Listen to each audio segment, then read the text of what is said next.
9th of March 2022, Thursday afternoon, about 5:30 in the afternoon. The Montello, northern Italy. Not that cold, probably it's about 3 or 4 degrees warmer. Maybe maybe more, excuse me. I'm in the middle of the forest here on a road. Well, things are changing really fast. This war is not just kinetic war, it's a financial war in Europe. And I think what will happen is, because the Russians can't transact in euros and dollars, what they're going to have to do is use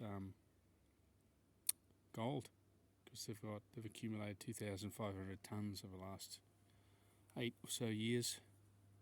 On top of that, there's going to be counterparty risk. I mean, a lot of Italian banks where I live have lent money to the Russians. Are they going to get it back? If they wanted it back, how are they going to get it? And that's how it's going to end up, I think. So you'll see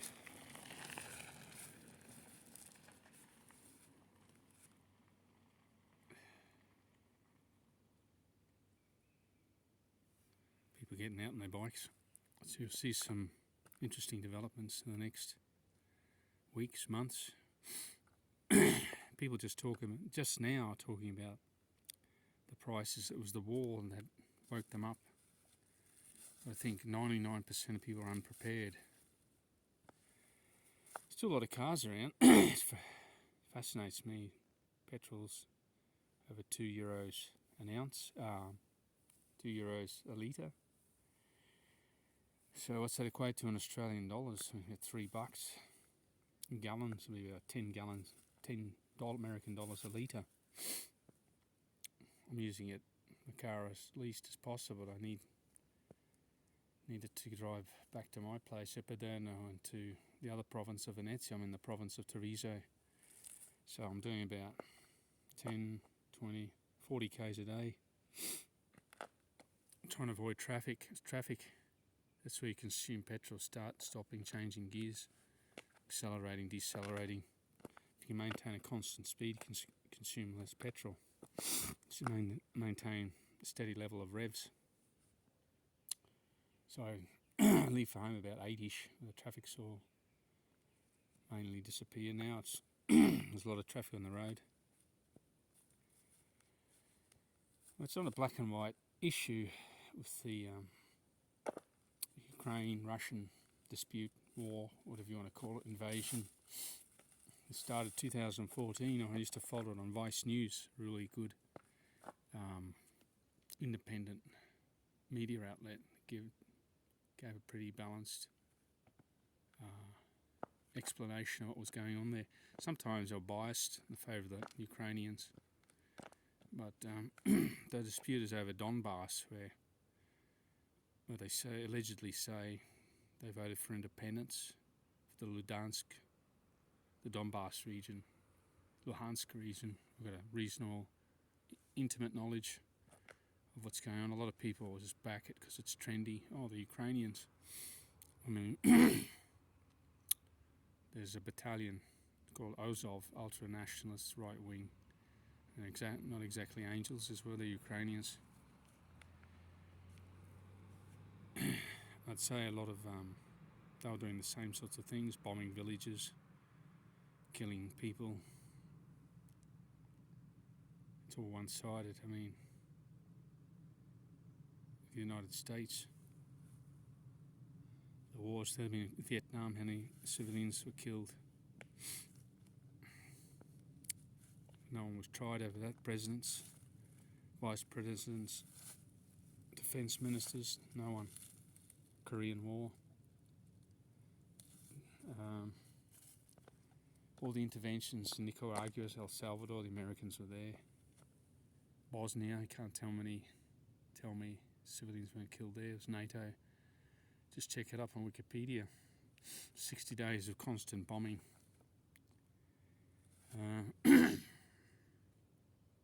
Afghanistan, Iraq.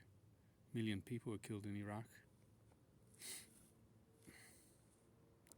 George Bush still walks around. He's a war criminal. Same with Tony Blair. They're both war criminals. It's nothing different to what they did to what Putin did whatsoever. Actually, you could argue it was more justified because he was threatened. Strategic threat. I mean, there was no American land in Iraq. Certainly American interests. It's all got to do with money. Lawrence Leopold, if you look at him, he's an American economist, businessman. Fix the money, fix the world. I mean, you can have be an expert on ideology, human nature, being good to each other, altruism, all those things. They don't matter because it's the money that needs to be fixed. No one studies finance, and 1 in a million understands his money. I didn't have a clue. I thought coins and banknotes, that was it. I mean, they're basically worthless now, pieces of paper, supposed to be backed by something that has value, which is gold. So in the last decade or more, governments have printed money, banknotes that we use into oblivion. They're worthless, not backed by anything. This probably might be the United States has 8,500 tons of gold. So that'd be worth, that's what I read, in dollars and paper notes, paper receipts, claims on that 8,000 tons of gold, claims on that. That's what they are, claims on gold, something real. It would be $6 trillion, but it's nothing. They've got a debt, a deficit of 30 trillion. The world's got a debt of 300 trillion. And I think with derivatives, that's the side bets of 2 quadrillion. There's only one guy who really understands it and explains it in real simple terms. That's Ergon von Gerwitz, a senior guy. He runs a long-term investment fund in Switzerland, Matterhorn Investments, and he has all his gold stored for people in vaults in Switzerland, deep inside these tunnels. Old school stuff. And you got the likes of Simon Dixon. I don't think, he says he's a hedge fund manager, he's worked in finance and banking. But he's all over the place. One minute he's telling you to sell your gold, crypto's the future, then he's telling you to invest in gold. I think he's got a good understanding of financial markets work, Simon Dixon, and banking. I don't think he understands the Bitcoin technology, the blockchain technology, as I've been studying every afternoon for the last probably 3 months. It's Bitcoin, basically, the Bitcoin that's touted as the Bitcoin that's worth 38,000 euros isn't the real Bitcoin. Bitcoin, there's a white paper that was written in 2009 explaining what it was, what its purpose was for. It was for micropayments, peer-to-peer micropayments, no third party, not out of the legal system. This is dickhead. Hold on, I just got to wait for this guy to go past. So, just wait 5 minutes. Fucking idiot.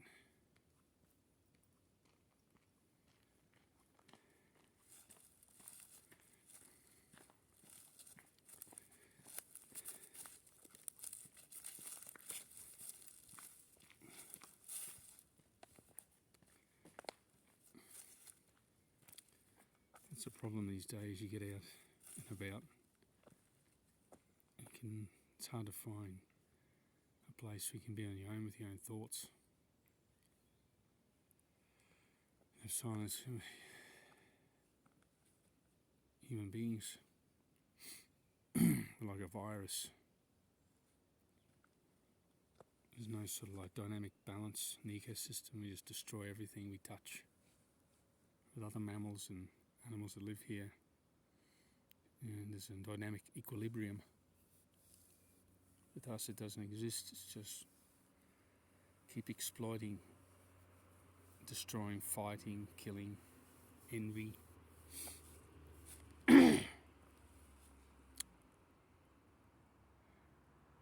Anyway, continue the discussion about Bitcoin, which I think is pretty pertinent for the moment.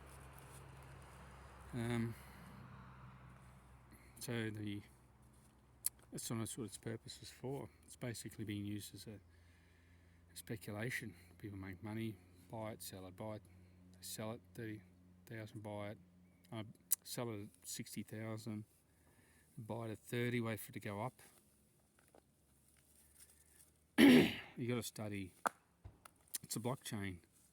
For all this information to be verified, it's got to go on a blockchain.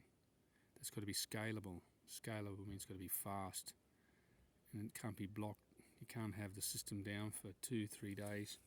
It's got to be efficient. An instantaneous payment. You can build smart contracts, do anything on it.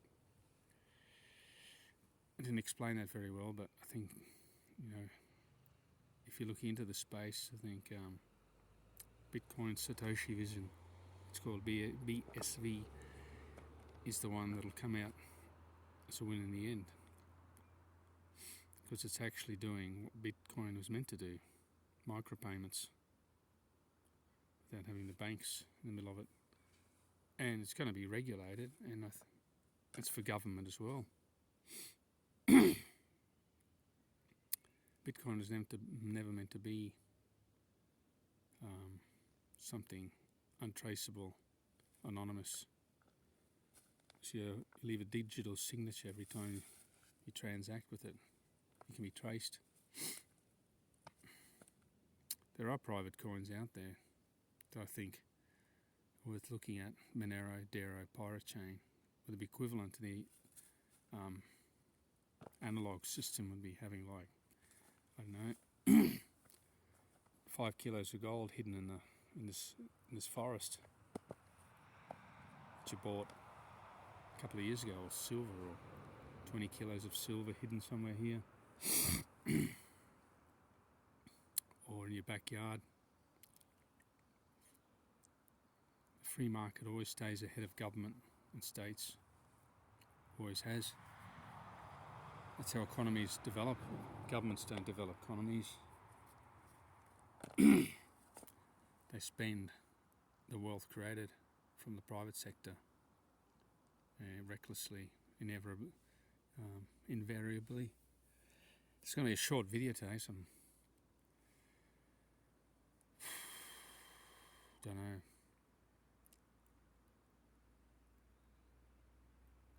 It's just mass confusion. Money, work, supply chains, war. So I'm not far from Ukraine. I'm only 10, 11 hours drive from the Ukrainian border.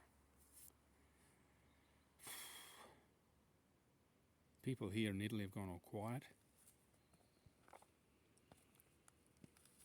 I think of all the places that'd be easy to invade, would be Italy, because no one does anything physically. There's no action taken. They just complain. You could just, if you're like a North African country like Libya, I think you could just walk in here. I met a lot of the guys who work at an army and air force barracks next to me. 80% of them are overweight, lazy. They don't seem to be very motivated. I don't know how they'd fight in a battle. But one thing I noticed above all was their unfitness. Like a soldier meant to be in top condition. But I don't think it matters anymore. We're going to have cyber warfare. In Italian you call it attacco informatico. It's financial warfare. That's going to destroy a lot of people. If you're not out of the matrix, the financial system, you're going to have this Fed coin, this national coin, that'll be in the blockchain. See super transparent.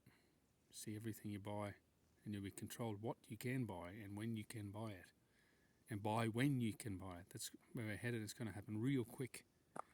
A lot of people here aren't prepared. They think it's still 1984. Everything's fine. They try and carry on with a bit of normality, but they know something's wrong. But they don't know how to deal with. They don't know how to deal with it. Studying all these issues and Twitter and whatnot, and these different accounts, reading what people say and think, get a pretty good understanding of what's going on. But if you're like a person my age, about 80 or 85, haven't got a clue. Just haven't got a clue what's going on. This thing, it's war, and that's it. You got to have a plan B. It's one day wake up, the banks will be shut, or the supply chain, the supermarket, the wheat price went up. It's going to have down the line consequences, so to speak. But people aren't prepared at all. Anyway, one thing you can do straight away, and you have control over absolutely, is your own health. Stay healthy, exercise, get out into the outdoors, look at trees, nature, cherish moments where on your own. Where you can be alone with your own thoughts. That's a good sign of someone who can be on their own forever, and also just go out. I'm not wanting the need for company. I'm quite happy living on my own, even though I have a wife. It wouldn't bother me. Solitude. I like it.